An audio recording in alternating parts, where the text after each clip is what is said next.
Assalamualaikum dan salam muhibah. Terima kasih atas kesetiaan anda. Anda menyaksikan Inklusif dan tetamu saya pada waktu ini adalah Yang Berhormat Senator Datuk Idris Ahmad. Assalamualaikum Datuk. Waalaikumsalam. Apa khabar Tuan Syed? Baik, Alhamdulillah. Untuk kesekian kalinya, terima kasih kerana bersabar dengan kami di RTM. Seringkali saja datang ke sini.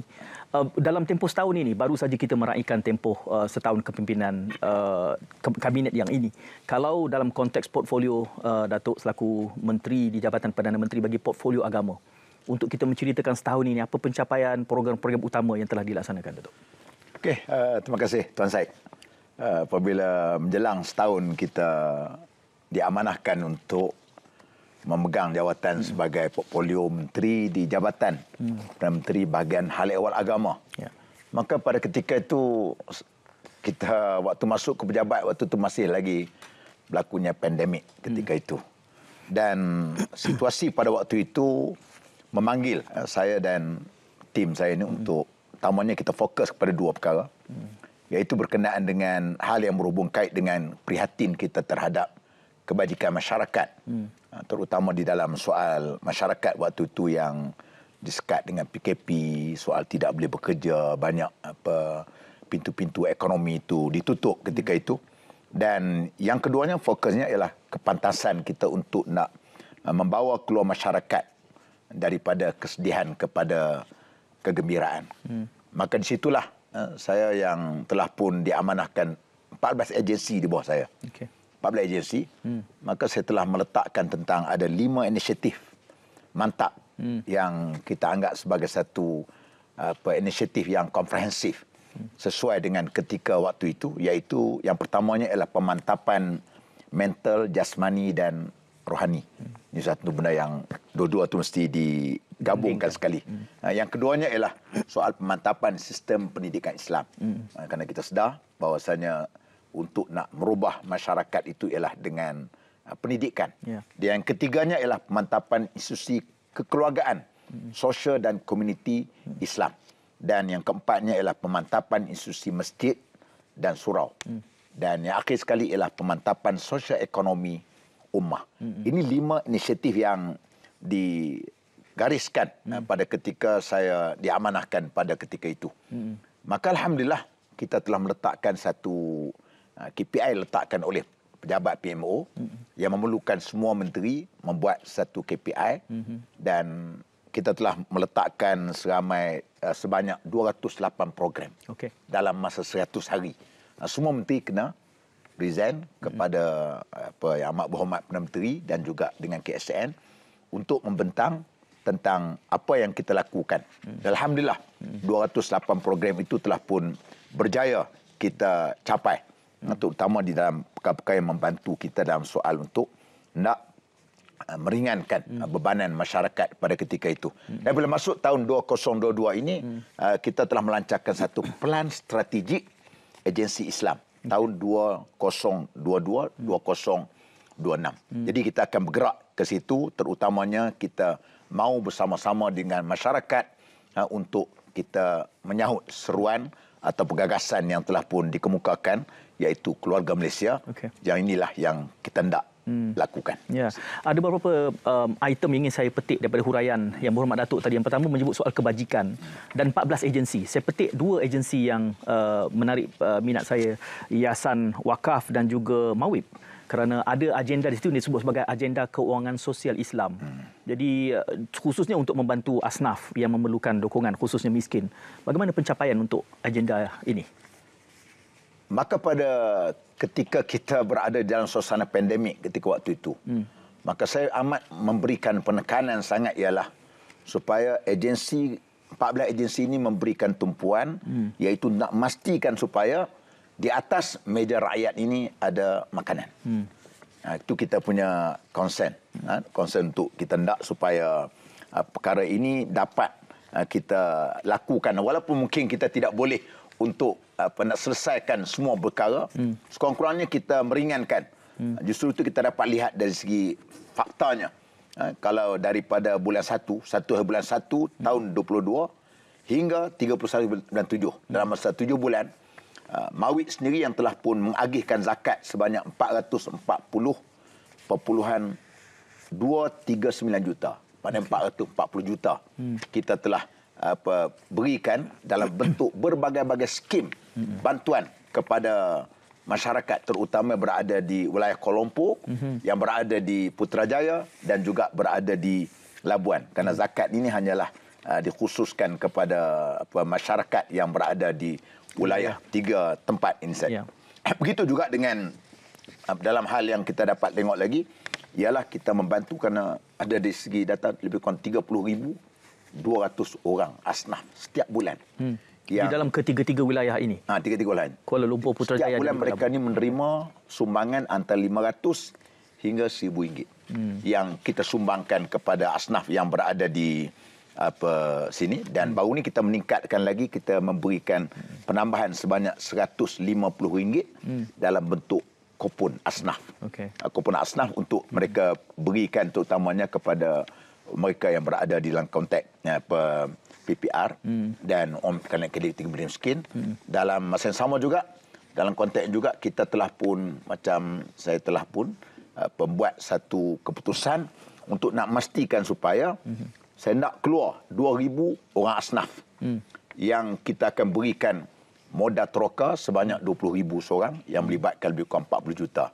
Saya nak supaya mereka hari ini asnaf, akan datang 4-5 tahun lagi mereka adalah merupakan pengeluar zakat. Konsep kita ialah kita tak nak beri kepada dia hanyalah ikan, kita nak beri kepadanya juga joran. Dan kita akan upskill dia dari segi perniagaan dia. Macam Imam Nawawi lah. Dia tanya, awak ni nak boleh buat apa? Tukang kayu, niaga.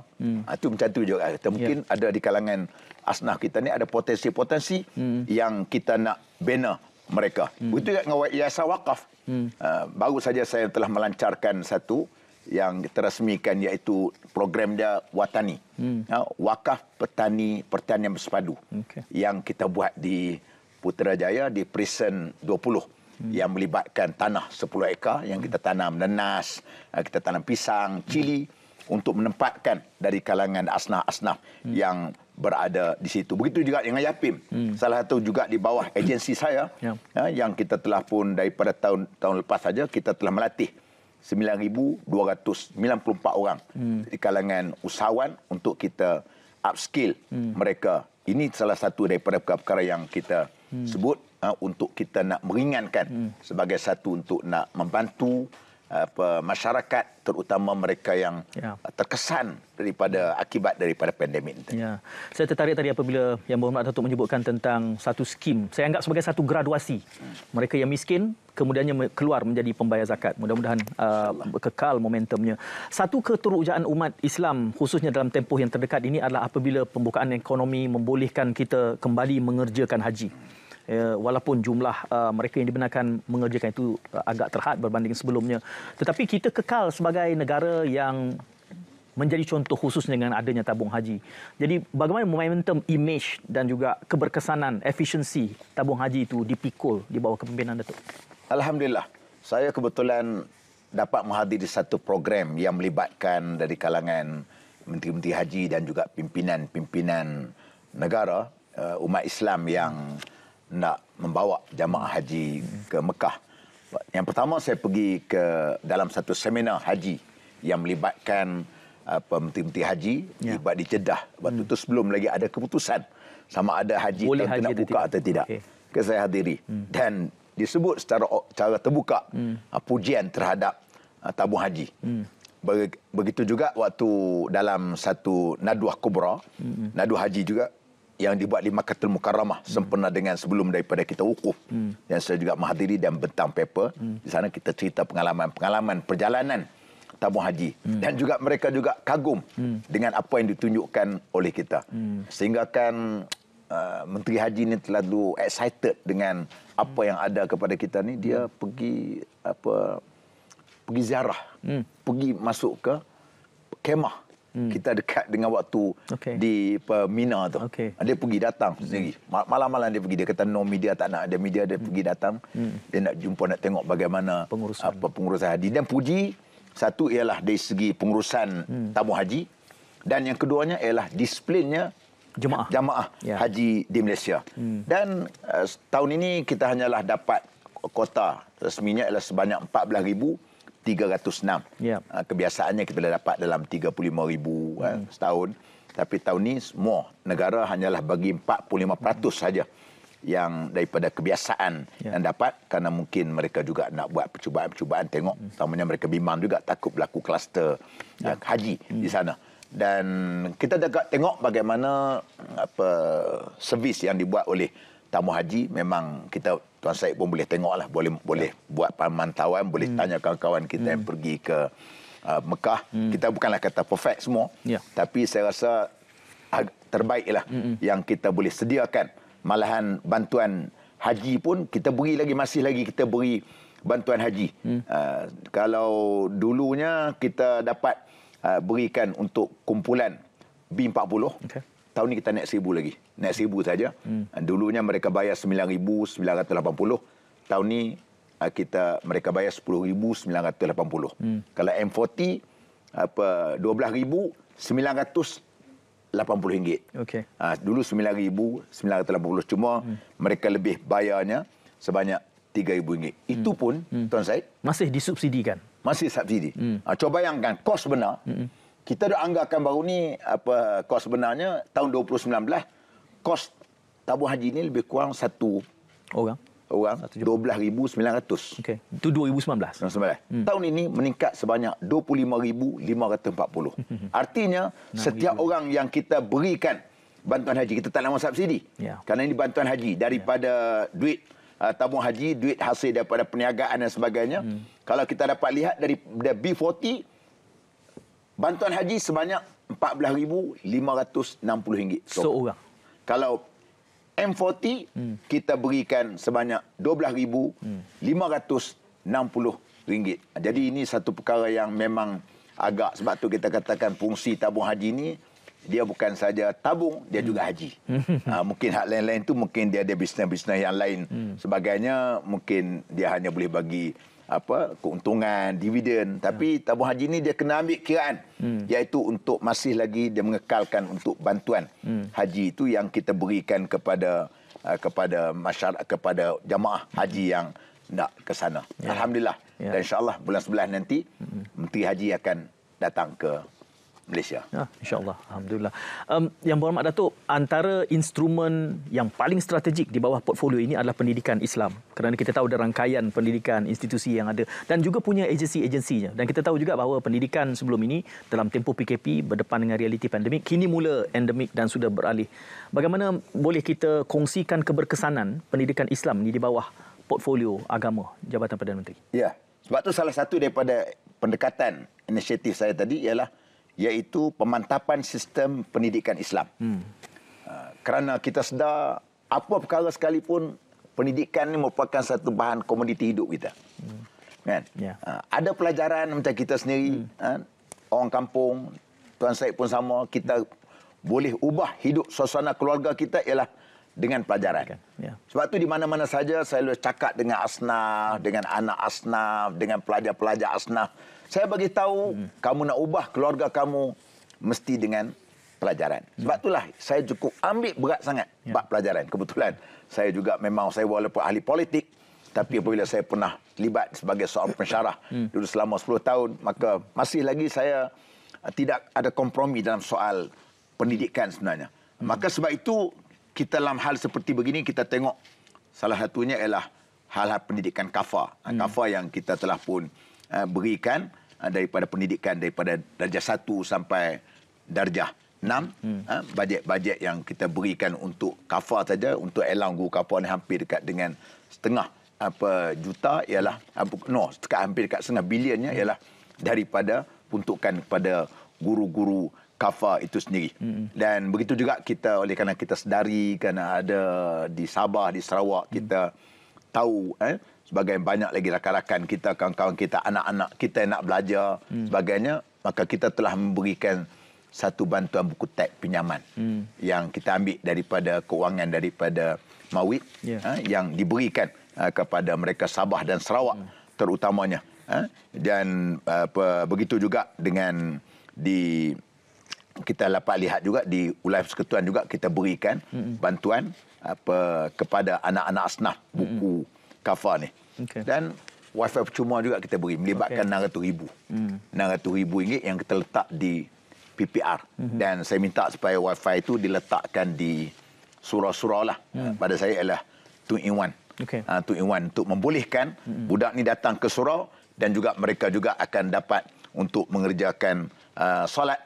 Begitu yang paling menarik sekali, baru ni kita telah kolaborasi dengan pihak PNB, iaitu dengan kita telah memperuntukkan sebanyak 3 juta setahun kepada 1,000 orang asnaf untuk kita masukkan di dalam ASB. Dan satu lagi ialah produk bersama-sama dengan Perbadanan Tabung Pendidikan PTTN, yang kita telah pun mengambil anak-anak asnaf yang berumur 1 tahun, bermula tahun 2022 ini, dengan peruntukan dia 5 juta setahun untuk anak-anak asnaf itu untuk masa depan mereka dalam soal pendidikan ini tadi. Dalam 1 minit berbaki ini, kita mendekati PRU ke-15.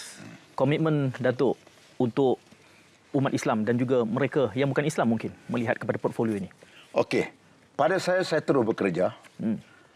Saya, walaupun macam kata Nabi SAW lah, kalau kamu tahu besok kiamat berlaku, ada benih di tangan kamu, kamu terus bekerja. Saya pun sama. Saya terus bekerja untuk memastikan supaya tanggungjawab saya itu ditunaikan. Kerana ini amanah daripada rakyat. Soal pilihan raya ada besok ke, lusa ke, bubar ke, bila ke. Itu persoalan lain. Kerana persoalannya ialah kita diamanahkan oleh rakyat. Maka kita perlu untuk kita deliver dengan baik kepada rakyat, kepada umat, sama ada mereka itu orang Islam ataupun orang bukan Islam. Yang keduanya, kita nak menunjukkan bahawasanya portfolio kita juga bukanlah hanyalah orang kata apa, hanyalah qala Allah qala Rasul di surau masjid saja. Sebab tu kita nak supaya agensi-agensi saya, naklah kita turun bertemu dengan masyarakat rakyat. Pada saya ialah, saya nak orang miskin kita yang temu, kita yang jumpa. Bukan kita tak nak orang miskin datang jumpa kita. Kerana dia datang jumpa kita, dia orang yang susah, terpaksa tinggalkan kerja, kait pagi makan pagi. Kita kena pergi cari dia. Kerana kita ada gaji, ada elang yang perlu kita nak dapatkan maklumat mereka itu, dan kita berikan sumbangan-sumbangan kepada mereka. Yang ketiganya, kita dalam persoalan seperti begini, kita harapkan masyarakat boleh untuk menilai dan melihat apa yang kita lakukan. Kemudian itu terserah kepada mereka, sama ada mereka nak memilih siapa itu terpulang. Kerana kepada kita ialah tanggungjawab kita berpolitik. Pada saya ialah berpolitik untuk bekalan akhirat. Bukan politik untuk bekalan dunia. Kerana itulah akan menjadi bekalan kepada kita. Kerana Nabi SAW sebut, sab'atun yawma la zilla illa zilluh. 7 golongan yang akan mendapat perlindungan di hari akhirat. 7 golongan itu Nabi letakkan al-imamul adil. Pemimpin yang adil itu yang pertama. Itu yang kita harapkan apabila kita mati nanti, kita bertemu dengan Allah Ta'ala, kita akan dapat balasan hasil daripada kerja buat yang kita lakukan tadi. Mudah-mudahan Yang Berhormat Datuk terus diberikan ketulusan untuk menggalas tanggungjawab besar ini. Terima kasih kerana bersama kami. Mudah-mudahan ada kesempatannya. Nanti kita akan banyak lagi berbincang tentang program-program yang lebih spesifik. Jadi teruskan kesihatan anda bersama RTM. Kita jumpa lagi insya-Allah. Assalamualaikum dan salam jumpa.